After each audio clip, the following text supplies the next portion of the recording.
Hello and welcome to my channel on human design. Well, I've got a number of questions here today, and I like to try and get a theme for the title of the video if possible. And the closest I can get to the theme with all the different questions from all the questioners is the idea of contrast. So contrast is something of a theme that I'm going to apply through all these questions. And we're going to start with our first question from Deep Learning from Growth. And she asks, Dear Richard, is there a way that a person who doesn't have an advanced software can see their solar return chart? Nice short question. Thank you for that. Now, Deep Learning for Growth. What can I say to you? Advanced software. I have made an app, which is also a desktop software. It's included in the app, so it's actually something you can run on your computer. And it's, I think, $59.99 for the full year for the medium version, which has the solar return charts in it. And I think $79.99, I mean, plus taxes and VAT or whatever it is that they have to put on. But basically, it's very cheap. And so, yes, it is advanced software, but it's very cheap. And you can do as many solar return channels as you want to if you get the premium plan. But basically, you can create your solar return chart. It's easy and cheap to do, and it's better. It's the only way that I know. You can't do it without software. So that answers your question on there. The contrast from not being able to look at the year ahead and being able to look at the year ahead. Massive contrast, well worth getting, fantastic investment. It's got all my descriptions and you'll learn a hell of a lot. That's my advice. Okay, thank you for that. Now, our next question related to the cycle and solar return charts comes from Layla. This is her question. Can you explain how types change during solar returns? Okay, well, thank you for that quick question. And they don't change. There is no type change. What you're seeing is the weather that comes in the solar return in one color and your birth chart in another. You don't just change type, you remain the type that you are. Otherwise, things will get even more confusing than they already are. So I will answer your question in a more thorough way by looking at the third question from Lilijana. And I'm going to be looking at her cycle chart, but it's exactly the same as a solar return chart in the way that the colors work. And I trust that will make it clear. Here's Lilijana's question. I'm a 3-5 emotional manifestor. I am so wary and even depressed. I've tried so many amazing things and everything comes to salted water in my hands. I'm 44, single, childless, unemployed oil engineer. And God knows it's not laziness. I'm starting from zero again, but this time it feels like, does it really matter?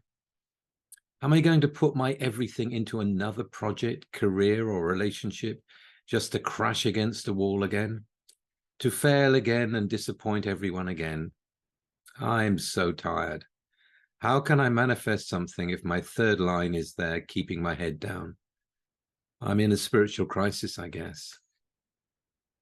Okay, thank you for that, Lilijana. And I chose your question because I want to help people who are in this kind of depression, because it does come to everyone when they're on their path. You know, they've got to transform in some way or another, and they keep facing the same old again and again.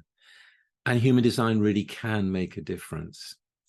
So in your case, yes, you're going to be tired. You're a willful and emotional, adrenalized manifestor. So all that emotional energy under pressure, you battle on through and you put on your armor and you go out there again, you know, to pretend that you're not sensitive while trying to hide the pain of it and just keep going on and on. And the will won't put up with it. The will go, look, I am exhausted. I am exhausted. I just need to stop. What does that really matter? So you are actually stating something that does come to a lot of people. And the answer to that is to have a look and see what is going on in the cycle that you're currently in. And that will also address the previous question and also, I hope, be helpful to you. So yes, you are a 3-5 manifestor, but you're going through a cycle in your Uranus opposition that is bringing you new weather, as it always does. I think I've said it before. My dear friend, who's no longer with us, was an astrologer for decades. And he used to say to me, you know, Richard, the planets are here to help us, you know, and these cycles that come along, they push us. They bring us new things to learn. They bring us new things to encounter. The life is going on. Through the experience, we're expanding with whatever is happening. So in your case, we can see that there is a 4-6 profile over your 3-5 profile. Yes, you're still the 3-5, but you're here to kind of get used to learning more about being a 4-6, you know, friends, connections, networks, and integrity. These are the key themes of the 4-6. You know, not to be a hypocrite, you know, to be authentic in what's going on, as you are in your question. You know, you just had enough. I get it. I get it. What is the point? It's not up to you. I mean, that's the joke of it. It's not up to you. If you're still alive, and you are, then you are going to encounter this sleeping phoenix transit. And we can see here that you're going to be learning a lot of things. So the learning continues. You're going to be learning about charisma and the power to be busy. Now, it may not be you being busy. Hopefully, it's other people being busy that's going to benefit you. But you're going to be learning about that in the 3420. Major thing. And it's likely that because it is the sun and the earth, you will be involved in it yourself, shining out from that. You know, speaking in your own individual way, putting your energy into something that is of purpose to you. I mean, really, the 3420 just wants to be busy, getting on with what they want to do, what they have energy for. And although you are not a manifesting generator, it is that energy that's going to come into you during this cycle. You're right at the beginning of it. So it only happened last year. So you're just beginning what will be a 7-year transition phase into your Chiron. So you're being prepared for something. It's the answer for that. And it's going to take action. And I know you're tired, but when you get something really that's for you, that tiredness is going to go. The other side is we've got the channel of transitoriness coming. So this is change. This is the roller coaster wave, the emotional dramatic wave. And you can say, well, look, I've had enough of all that. I've had enough of all the ratcheting up of emotions. But this is more of the release of the emotions. This is more of the moving into experience. This is literally growing by feeling, growing by doing something you haven't done before, and then sharing it with others. Indeed, it's a way to find the wisdom of the experience, not only in this transit, but other things that you've also been through in this life. And when we look at your original profile or your birth profile, you're a 3-5. The 3 is experience. It's not just trial and error. It's experience. It's discovery. It's the material line. There's so many things that you have learned. There's so many things that you have already under your belt. And so the oil engineering thing is no longer working. But yes, there will be something else, and something that will suit you better if you come at it from waiting out for your emotional clarity before diving in, and always thinking about how can I make more by doing less. You know, who can do the work? It's not you. You know, you're here to initiate. Who's going to be doing the work? That's what you have to find out. And if you find the right people, wow, a lot of work will be done without you doing very much at all. And that's really what you want to get to. And maybe Uranus is going to be teaching you that in preparation for something that comes afterwards. So yes, experience, but it's also a channel that can lead to travel, if it's not necessarily travel, but it is the channel of transitoriness. So quite often that can involve travel. It's not a given, but that may also happen. And considering that you come from the quarter of civilization, you're here to fulfill your life through form, through forms in words, through forms in art, through forms in landscape gardening, whatever it might be, in forms of dress, whatever it might be. But also, it can be a form of education. It can be something to bring out to others through that 45 of yours. So that's also a possibility. And coming from that quarter, it is the experience that you're here to have. It's not enough just to hear about it. It's not enough just to have the theory of it and the explanation of it. And this is a quarter where you need to experience it. You need to feel in the life. You need to feel that life is running through you and you're growing in it. That is how you fulfill the life. So it isn't going to be fulfilling the life through career or relationship that you may have tried before. It's not about that. That certainly can be part of your life, but your life isn't fulfilled through that. It's fulfilled through adding to civilization. It's fulfilled through form. It's fulfilled through experience. And yes, life is not over. As we can see from the Uranus transit, which is in yellow here on this chart, there is a lot more to come. You're also going to be learning about the channel of initiation, which is a mystical channel. You know, it can be a competitive channel. In the world, it can be competitive, wanting to be the best, or maybe being part of something that is really the best. And maybe it even opens you up into a whole new dimension if you do have a spiritual experience, something that takes you into another state where life is experienced in a different way, in a way that is more in tune with you. All that can come in with the channel of initiation, whether the source of it is from the outside or from the inside. This is something where you will find yourself initiated into something very new and maybe very magical. The channel of mating is also there as a educational channel, so the connections with others, you know, how to make more, what is really fertile, what is the intimacy between you and others. This is all going to be part of the Uranus educational trip that you're currently on. And maybe you haven't got enough energy for it right now, but it's a 7-year process. You know, the ebbs and flows of the emotional wave you're already familiar with. It's just that during this time, you're going to be experiencing other emotional energies coming through you, ones you haven't had so consistently before. So there is much to grow in this.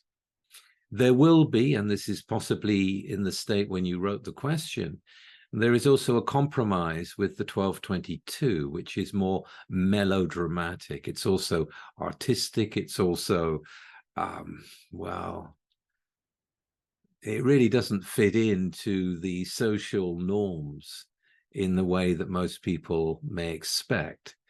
It comes out of nowhere. So there's a lot of expression in emotional waves and in emotional gates that you do not have in you that will be coming out.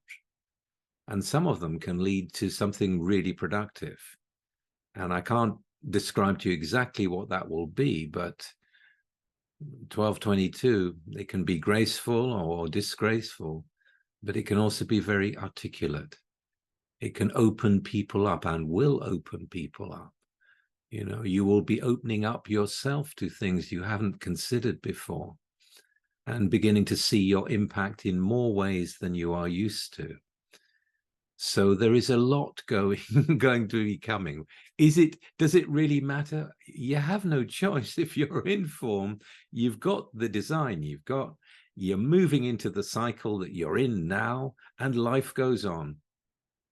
You know, so the question is moot. It doesn't really matter whether you think it all matters or not. It is life.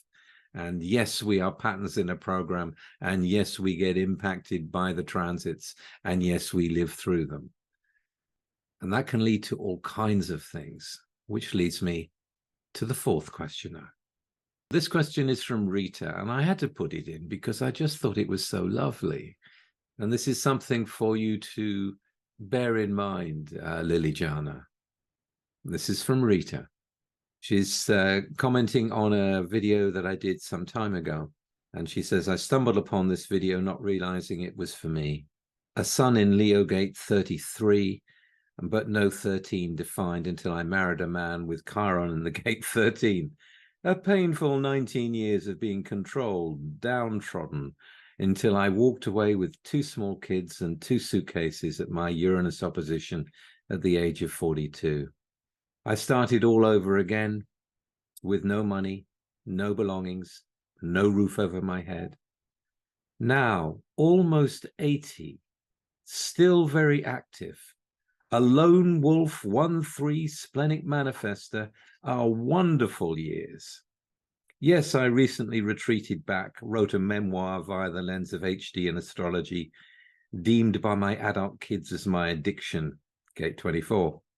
No, they are adamant I not print it, or if I do, we will have a bonfire party and burn the experiences of those years.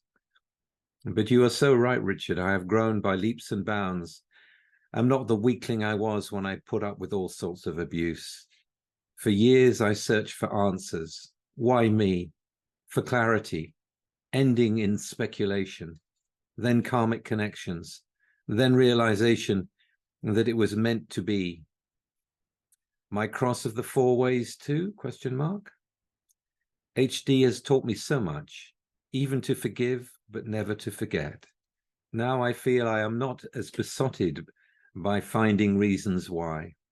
Just acceptance of the experiences and of having lived fully a roller coaster life, often close to the end, but one who survived to tell the tale of who I once was. The time I have left is precious. I am trying to leave a booklet on living your human design for my grandkids, as they need to know this self-awareness tool now. How can I do it so they will understand the system? By associating it with team sports, which they love. Thank you, Richard, for sending me back to gate 33 with a new perspective. Life has been wonderful in these golden years. So there you are, Liliana. That's from Rita, who's now 80 and still loving life and seeing life as precious. Please remember that. Please remember that. You know, the longer you live, the more you don't get involved with so many messes because you know yourself better. You know, certainly human design is a useful tool, a very useful tool for taking you deep into that. But life goes on regardless. And if you can get to the stage of Rita, who is a manifestor as well, don't forget, and a splenic manifestor with no motors. So it can't have been easy for her. And yet she got herself through to the point now where she's really grateful for her life and treats it as precious and wants to pass down something that she's learned to her grandchildren. I think that's wonderful. And to you, Rita, you know, how do you explain human design to your grandchildren in terms of team sports? Well, you could begin there. You could begin there. That would be, you can talk about different people and different teams. If you wanted to, you could have a quick look at the pentadynamics if they are already involved in teams. That would make it personal to them. Because they'd have their friends or their work colleagues within that, or their sports fellows within the team. But it only goes up to 5 with a penta, so you might have to go to the 0616 language if you want to. So your grandchildren are probably in their 40s, I guess. I mean, what's important to them? You know, knowing their design. You know, it'd be about showing them, I think profile is a really good way of getting to them in a simple way. something they can relate to. It's a bit like sun astrology, if you like, the 12 basic profiles. That gets through to a lot of people quickly, but also to tell them about their type and for them to see examples of it through what you remember about being with them. So to initiate them into human design as part of your legacy, I think is a wonderful idea, and I wish you well with it. I hope that's been useful. Thank you for your question, and thank you for sharing your experience with us all. I really appreciated it. And now our final question on contrast as the theme is from Joan Hope Craig, and her question is very simple. Could you speak to the difference between being stuck and just needing to rest? Stop because of living under conditioning for so long. This was a question related to an earlier video I did on getting unstuck. So what's the difference between being stuck and just needing to stop? As a generator, the generator is here to do in response. If there is no response to do, then yes, stop. Rather than doing endlessly like most of the not self world. If there is no energy to do something, then do the minimum. Recover, heal. It's not necessarily healing from conditioning, but it'll certainly give you a perspective to stop and then look at your life in a new way. At the same time, the generator must be using all of their energy every day. So stopping in that sense means different things for different people. I mean, to stop, if you've got an active body, might be to walk across the beach, or to go on a walk with friends, or to do something with that physical energy where you're not involved with work, but you are taking time off. I guess it's ideally what a holiday should be. If you've got a passive body, then it might actually be to do very little, just, sit and receive, and maybe just watch a few good films and let the energy just come back to you if you're really exhausted. But you won't escape conditioning that way. It'll just give you a bit of a pause. The conditioning is something that we have to face, each one of us, through the open centers or through the splits in the split definitions, whatever it may be. We have to face it. We have to see the truth of it in order to drop it, in order to detach from it. So stopping won't help you deal with the conditioning, but it might give you the energy to be able to consider the conditioning as you recognize it's happening to you in the life as you're living it. And one final note, if you're a generator and you've gone, okay, I've had enough of everything, I just want to stop completely, then okay, see what happens. Try it. If what my experience is, if you stop and do nothing as a generator for an extended amount of time, it becomes that much more difficult to get the energy moving again. It becomes, instead of becoming stuck, it becomes a stagnation, and then you're going to have to begin to move more in order to get to where you were, in order to have access to the energy again. So stopping for an extended amount of time as a generator isn't something I would advise, because the less you do, the less you're able to do. And I have seen that as well with older generators who are basically just not doing much at all apart from watching telly and eating. The whole life gets narrower. Now, that might be appropriate in some cases, but for most it won't be. So I would say the energy needs to keep on moving, but certainly you can pause. And when we're thinking about pausing, we're also thinking in terms of the cyclic nature of life, and that after the end of a cycle, there is often a pause before the next cycle begins. It is a normal part of cycles. So if you're at a cycle that's just finished, then yeah, it might be fine just to stop. But never forget that movement is life. Never forget that we are here to experience being incarnated in this form and to experience the life that comes to us and through us. So you can't just stop everything, because, you know, that's death. Death of the form anyway. And you never know what's around the corner. You never know what's around the corner. And times when we go through some really, really heavy times, we feel we can't cope anymore, still it moves and change happens. Still there is a gap that comes in, and you respond to it without the mind, because, you know, what's the mind ever done for you? And then suddenly you find yourself in a whole new situation. You know, so please remember that. All right, well, I hope that was useful, and I hope, viewers, you've enjoyed this week's video. And if you have, please like, share, and subscribe. And I'll be back again very soon with something completely different. See you then.